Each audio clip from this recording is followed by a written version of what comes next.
Halo semuanya, hari ini kita akan kupas tuntas aturan main baru yang penting banget buat diketahui oleh setiap pegawai negeri dan penyelenggara negara di Indonesia.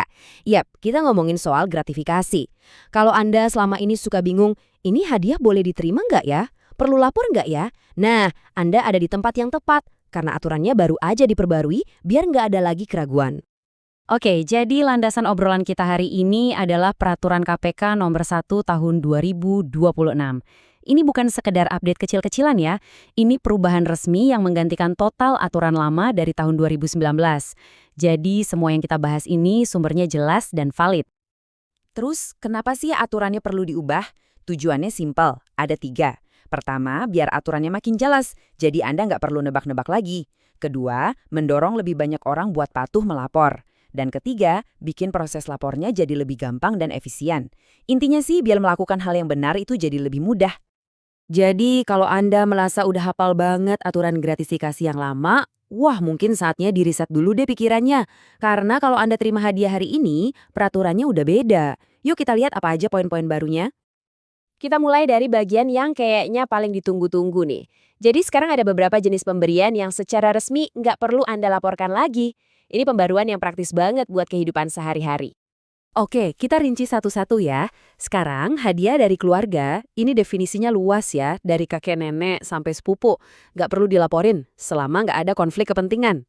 Sama juga buat hal-hal yang wajar kayak goodie bag dari seminar, karangan bunga, pulpen berlogo, atau bahkan makanan yang disajikan di sebuah acara. Poin utamanya apa? Selama pemberian itu sifatnya umum, bukan buat Anda pribadi untuk mempengaruhi keputusan, Anda nggak usah pusing-pusing lagi laporin.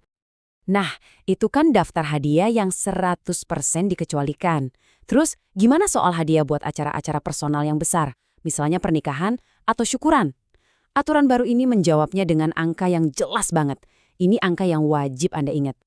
Nih, catat angkanya, 1,5 juta rupiah. Ini adalah batas maksimal nilai hadiah yang boleh Anda terima dari tiap satu orang pemberi pas Anda lagi ngadain acara personal kayak nikahan, syukuran kelahiran, atau upacara adat. Jadi kalau ada tamu kasih amplop atau kado di bawah angka ini, aman, nggak perlu lapor. Ingat ya, batasnya ini per pemberi. Oke, lanjut. Skenario lain yang sering banget kejadian kan saling kasih hadiah di kantor. Nah, buat yang ini, aturannya beda lagi dan ada batas nilainya sendiri.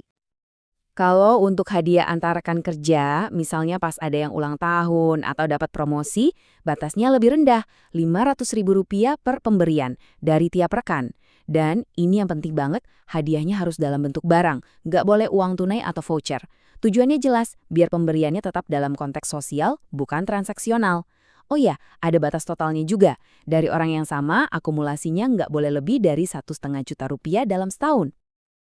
Biar nggak ketukar, yuk kita jejerin keduanya biar jelas banget bedanya.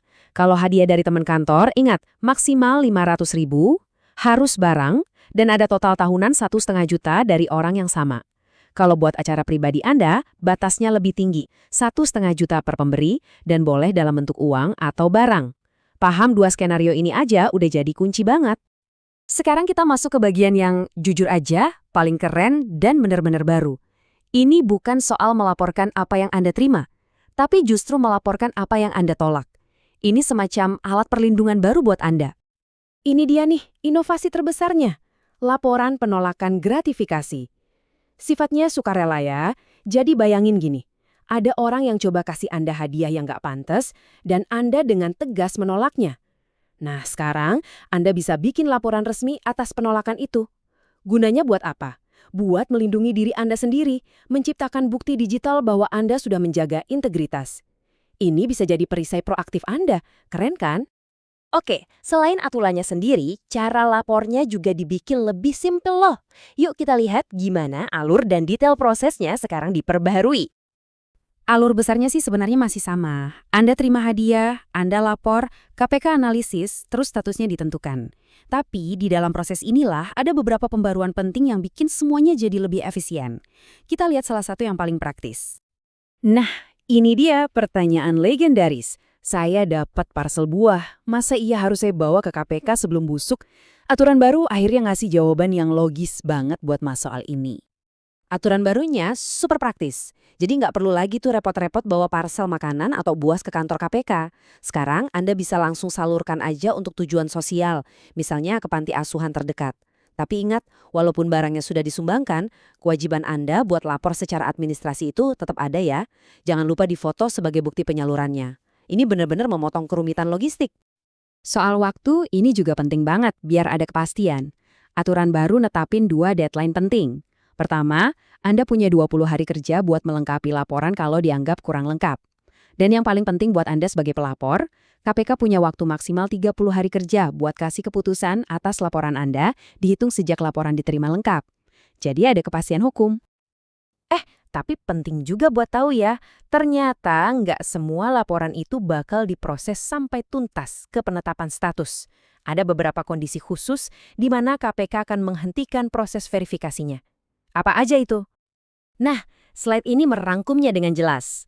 Jadi, kalau misalnya barang gratifikasinya udah keburu rusak atau laporannya ternyata berisi info yang nggak benar, prosesnya stop, nggak dilanjutin.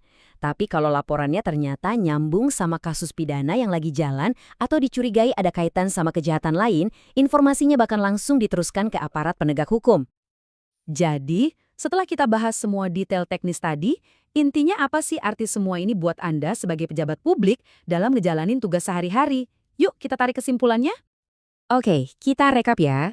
Jadi ada 4 pilar utama dalam perubahan ini. Aturan yang lebih praktis buat hadiah sehari-hari, ada alat baru laporan penolakan buat melindungi integritas Anda, proses lapornya lebih efisien, dan ada deadline yang jelas. Semuanya ini dirancang cuma buat satu hal, memudahkan Anda untuk selalu berada di jalur yang benar. Dan pada akhirnya, semua detail teknis ini muaranya cuma ke satu semangat yang sama, yaitu untuk memperkuat mekanisme pelaporan gratifikasi dan meningkatkan kepatuhan. Ini bukan cuma soal aturan, tapi soal membangun budaya integritas yang lebih kuat lagi. Nah, ini jadi pertanyaan reflektif buat kita semua kan? Peraturan itu kan cuma alat, cuma panduan di atas kertas. Ujung-ujungnya, integritas itu pilihan yang kita buat setiap hari. Dengan adanya aturan yang sekarang lebih jelas dan lebih praktis, pertanyaannya jadi, apakah jalan untuk menegakkan integritas kini menjadi lebih mudah? Jawabannya ada di diri kita masing-masing. Terima kasih sudah menyimak.